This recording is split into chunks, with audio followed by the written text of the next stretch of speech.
저는 내성적이고 조용한 성격으로 큰 소리도 한번 낸 적이 없습니다. 그런데 아이를 키우다 보니 저에게 잠재되어 있던 분노가 폭발하는 것 같습니다.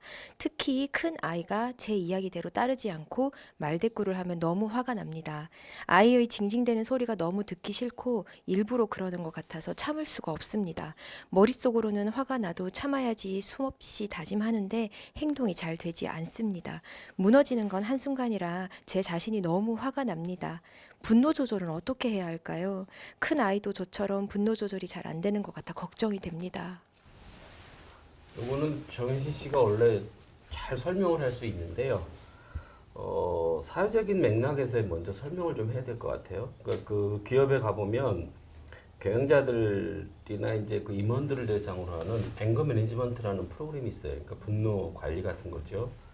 옛날 잭 니콜슨 나오는 그런 영화도 있었죠. 분노 조절이 잘 안 되면 법원에서 어떤 교육을 받거나 상담 치료를 받게 되는 경우가 있는데, 근데 실제로는 이 분노 조절 장애라는 게 진단명이 없다고 알아요. 근데 이제 사람들이 편하게 이렇게 붙여놓는 건데, 분노 조절 장애라는 걸 붙여놓으면 그것들을 해석하기가 쉬우니까 그런 측면이 상당히 있는 거죠. 근데 분노 조절의 대부분은 실제로 그 앵거 매니지먼트라는 프로그램도 일반 사원들을 대상으로 하는 앵거 매니지먼트 프로그램은 없어요. 그건 무슨 뜻이냐면 권력이 많아진 사람, 상대적으로 어떤 관계에서 권력이 많아진 사람일 경우에 분노 조절이 문제가 되는 거죠.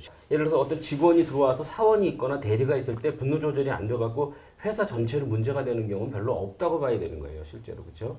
그래서 주로 집안에서는 남편이 아내에게 하는 경우가 상당히 많고, 식구들이나 근데 엄마 같은 경우는 그 약한 고리가 아이기 때문에 아이를 대상으로 해서 그런 분노를 갖다 폭발하는 경우가 있는 거죠. 근데 이것은 실제로 일반인들은 크게 고민할 이유가 별로 없는 문제일 수 있는 거예요. 그 분노 조절이 안 되는 것은 내가 분노 조절을 안 돼서 그러는 것이 아니라 분노를 조절할 필요를 못 느끼는 상황에서 이게 폭발을 하는 거란 말이죠, 실제로.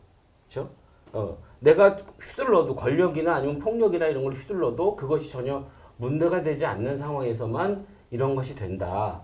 그런 것들을 좀 염두에 두시면 이 분노를 어떻게 내가 조절해야 되지? 이런 거에 대해서 그렇게 고민하실 필요가 많이 없는 측면의 얘기이기도 하다. 내가 사랑하는 아이인데 내가 그 아이를 죽도록 때리거나 너무나 화가 치밀어갖고 그 애한테 문제가 될 만큼 하는 경우들은 일반적인 경우에는 거의 없는 거다. 이렇게 설명을 할 수 있다는 거죠. 그러니까 조절이라는 것에 너무 이렇게 매일 필요가 없다, 우리가.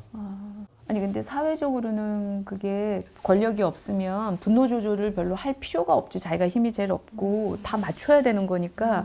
그러니까 눌러서 문제지 조절이 안 돼서 문제가 되는 경우는 없잖아요. 사회적인 관계에서. 근데 개인적인 관계에서는 그런 것들이 많죠. 아니 의식을 해야 될 필요는 있는 거죠. 그러니까 내가 그러고 있구나라는 걸 의식을 하면 충분하다. 그러니까 사회적으로는 조절이 되는 거죠. 자연스럽게. 네. 근데 일상적으로는 그게 안 될 수 있다.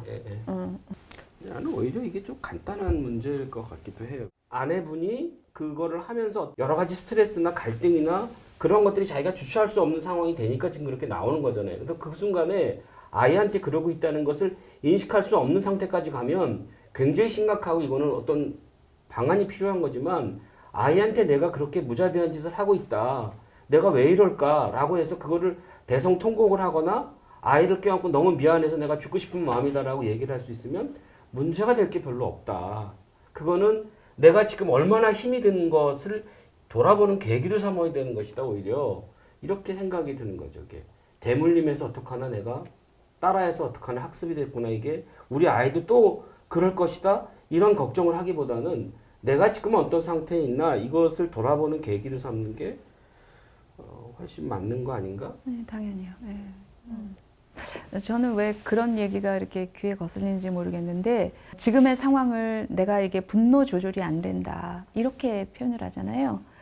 개념적으로 정리를 한단 말이죠.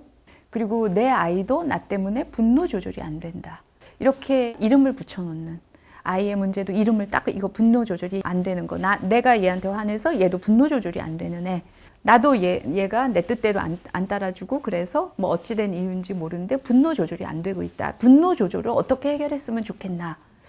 질문의 요지가 이런데, 그러니까 말하자면 진단을 이미 내린 상태인 거죠. 내 문제는 분노 조절이 안 되는 문제야. 근데 그 분노 조절이 안 되는 문제라는 것이, 그러니까 이미 진단이 내려진 상태인데 그 진단이라는 것이 되게 허약해요. 뭐 의사들도 그런 얘기를 많이 하지만 그게 왜 허약하냐면 그냥 현상을 얘기하는 것 뿐이에요. 지금 내가 화가 조절이 안 되네. 그냥 드러난 현상 그 자체의 얘기거든요. 심오한 진단도 아니고 심오한 분석도 아니고 이 문제에 대한 본질적인 진단도 아니고 아무것도 아닌 거예요. 그냥 내가 화가 나네? 어떡하지? 근데 화가 나는 이유는요, 사람마다 천차만별의 이유가 있는 거죠. 오랫동안 부부관계가 안 좋고, 그래서 내 정서적인 어떤 그런 욕구가 채워지지가 않고, 내가 인정받지도 못하고, 한 개별적 존재로 존중받지도 못하고, 그 스킨십도 못하고, 예를 들어서 정서적인 욕구가 너무 채워지지 않고, 사랑받고 싶은데 그것도 자꾸 좌절이 되고, 이것 때문에 화가 날 수도 있고요.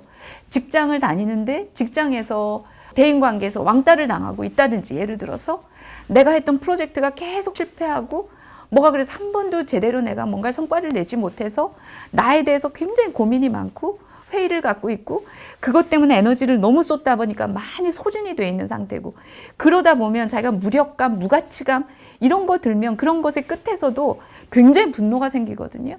그런 느낌이 막 있는데 음식점에 갔다가 서빙을 하는데 나한테 조금 숟가락 젓가락을 그냥 함부로 놓는 것 같아요. 그럼 여기서도 터질 수 있는 거예요. 그러니까 분노 조절이 안 된다는 것은 아무것도 아닌 얘기다. 그것은 그냥 현상적인 문제일 뿐이다. 그냥 표면적인 얘기인 것 뿐이다.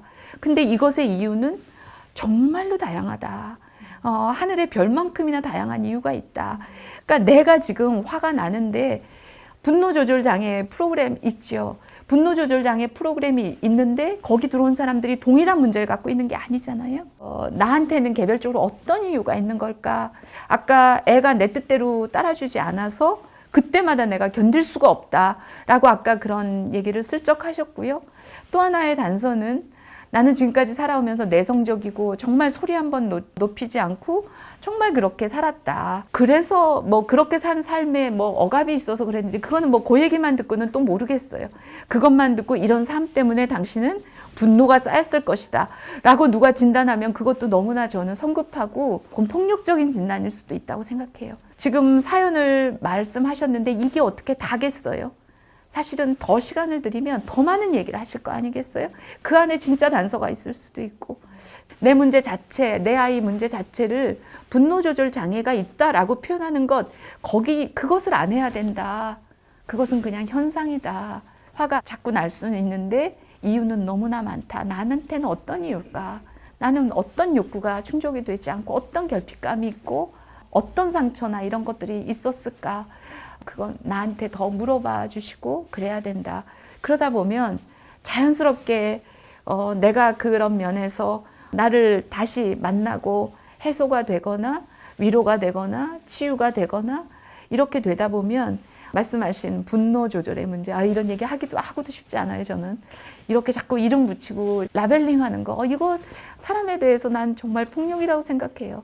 너무나 획일적이고 단일하게 만들고 극단적으로 이 문제를 바라보게 만드는 주범이 이런 개념인 것 같아요. 그래서 입에도 담기 싫은데 어쨌든 내 화나 이런 것들이 조절되면 내 아이의 그런 화는 당연히 조절이 된다.